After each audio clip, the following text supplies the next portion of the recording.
सुख म्हणजे नक्की काय असतं? मालिकेतील शालिनीची कट कारस्थान पाहून साहजिकच प्रेक्षकांना तिचा खूप राग येतो. ही तिच्या अभिनयाची पोचपावती आहे. सुख म्हणजे नक्की काय असतं? मालिकेतील शालिनी गौरीला खूप त्रास देत असते. परंतु खऱ्या आयुष्यात शालिनी म्हणजेच अभिनेत्री माधवी नेमकर नक्की कशी आहे ते आज आपण या व्हिडिओमध्ये पाहणार आहोत. माधवी नेमकर एक सुप्रसिद्ध मराठी अभिनेत्री आहे. माधवीचा जन्म 17 मे 1983 रोजी खोपोली येथे झाला.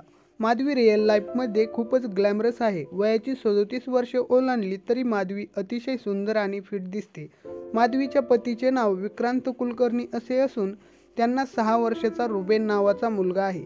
माधवी एक उत्तम फिटनेस फ्रीक देखील आहे. माधवी तिच्या फिटनेसकडे अजिबात दुर्लक्ष करत नाही. ती नियमितपणे योगा करत असते. लॉकडाऊनच्या काळामध्ये माधवी ABP माझावर योगासनाचे क्लासेस देखील घेत होती.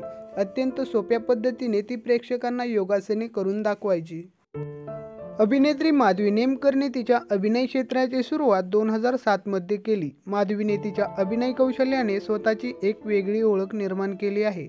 2007 मध्ये गाणे तुमचे आमचे या कार्यक्रमासाठी तिला निवेदिका म्हणून बोलविण्यात आले. अवघाची संसार या मराठी चित्रपटातून तिने सिनेसृष्टीत पदार्पण केले. त्यानंतर बायकोच्या नकळत या मालिकेतून तिने छोट्या पडद्यावर पदार्पण केले.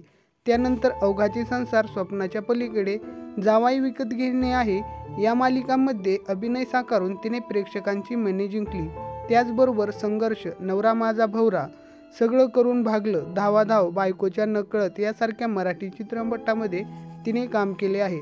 सध्या ती स्टार प्रवाहावरील सुख म्हणजे नक्की काय असतं या मालिकेमध्ये शालिनीची ही खलनायिकेची भूमिका अगदी उत्तम रीतीने साकारत आहे. तुम्हाला शालिनीची ॲक्टिंग कशी वाटते आणि शालिनी तुम्हाला कशी वाटते हे कमेंट बॉक्समध्ये सांगायला विसरू नका.